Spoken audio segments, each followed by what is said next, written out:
Okay, it's December. I've got my Christmas mug. Morning to you, Malcolm. Morning. I've got vaguely snowflake-like things on mine, but there we are. Great. Doesn't often snow in Guildford. No, Ipswich. So this morning, let's get to what we're meant to be doing.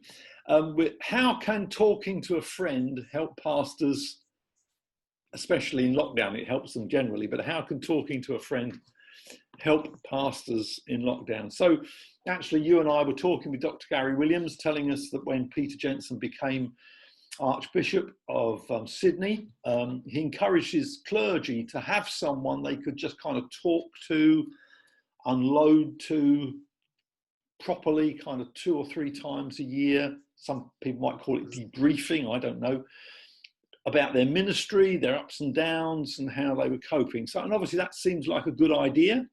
Proverbs 12:25 says, an anxious heart weighs a man down.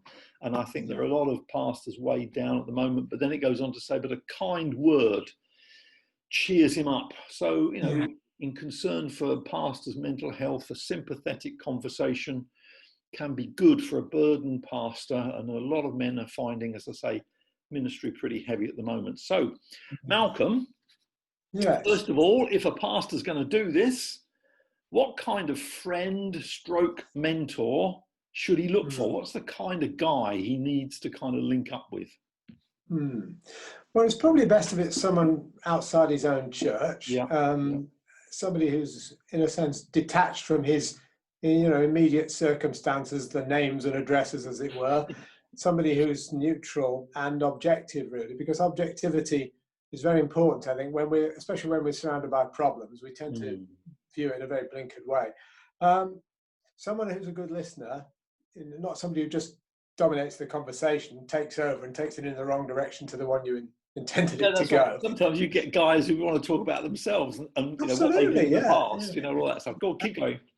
I know it's well, that's obvious. Also, you've got to have confidentiality, really, because otherwise things just leak out. There's a lot of networking that goes on, but the church world is very leaky, isn't it? Yeah. Information spreads in very dubious ways, and we have to be awfully careful, especially if we're caught up in a controversy or anything that's hurtful. Then that's important too. Yeah, those are some of the things I think of. And especially if you're going to splurge to somebody, they've got to be someone, as you say, who's going to be confidential. Yeah. I think you've got to try and build a friendship where you can really get down to the real issues, not just the things that are superficial, but your own failings as well. You've got to honesty. Friends who are honest enough to deal with you fairly directly, because we're not in, it's not, we've got to be able to take it on the chin, haven't we? In a sense, when it's there. I think also we do need to remember that some people who most need a friend are the least likely to find one, because they're naturally a bit isolationist. And so we do have to seek out some people who really need to have friends around, because isolation... Some senior pastors need to be sort of proactive. Yes, definitely. Yeah, those are some of the things I thought about. Yeah, I was thinking also it might be good if someone's, someone who is cheerful in Christ. Sometimes we need to laugh, and sometimes we need to laugh at ourselves, because that kind of puts things in perspective. Sometimes we're a bit too serious, and it kind of all gets a bit too much. And someone is prayerful as well. Hopefully someone who's going to turn what they know of you into prayers. Well, the big question is, of course, where do you find such a friend, someone you can open up to? My views on fraternals. I think they're an absolute lifeline. We've talked about it a lot. I think they're very, very important. You need to network well. You need to get in with some key people who will introduce you to people in your locality who you can meet up with informally on a very ad hoc sort of basis. I don't mean without any sort of purpose and structure, but able to respond as and when needs arise. Not always so kind of controlled by their diaries that they can't drop things occasionally and have a good chat with you. Right. Yeah. And do you think, therefore, it needs to kind of happen? I mean, as I say, Peter Jensen was sort of saying almost kind of put it in your diary 2 or 3 times a year, but you're saying perhaps that needs to be a bit more flexible than that. And, you know, sometimes you need someone to be there for you at the moment when it's really difficult.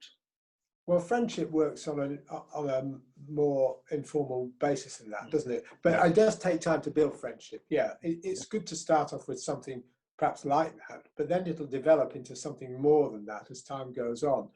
The other thing is that it is something you need to work at, because friendship operates at different levels, doesn't it? If you're going to get to a point where you can really be unburden yourself and ask, you know, for real radical help, then that takes time to build that sort of relationship.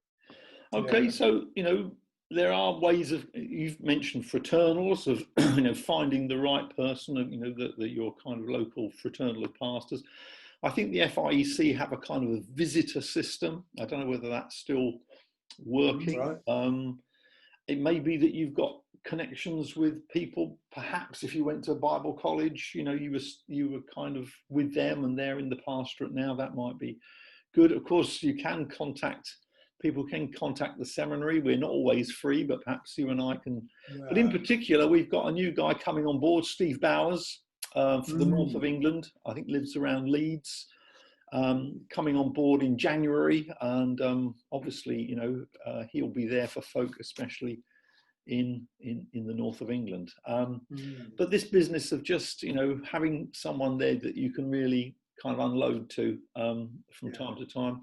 Sometimes, of course, we do it with our wives, but sometimes you need, you know, she's caught up so much in the situation, isn't she, that you know, it did strike me that when Jesus began his earthly ministry, well, as he walked along the shores of Galilee, he wasn't just there as a recruiting sergeant, was he?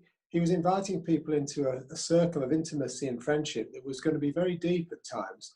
And I think that's a tremendous example to us. You do need to have that Christ-like heart for people if you're going to be useful in this sort of nurturing, mentoring ministry, you know. We need to see that the model again for everything is the pastor is Jesus himself, isn't it? Indeed. Okay, so you might need to Zoom if you're pastor looking for this, or hopefully when we get back to normal to actually meet up for, I don't know, half a day. You can't just necessarily do these kinds of things in 10 minutes. Maybe men need to write down beforehand, if they're going to sort of do this in a serious way, just what I need to speak to the friend about, so that stuff doesn't get forgotten. And also, of course, go on. Well, I was going to say, you've got to be prepared to carve out some time to do this. Get out of the study, get into the cafe, meet the guy, have a nice time, and build a friendship. And also, you'll find there are opportunities sometimes to witness and so on. In all these circumstances, I think often two Christians together can kind of give each other a bit of courage sometimes. You know, it's a really good thing. And of course, make sure that it's Christ-centered, and as you share your struggles, and it doesn't just turn into a grumbling session. We can have a big moan, can't we? Okay, we'll stop there. All right, God bless. Bye. Bye-bye.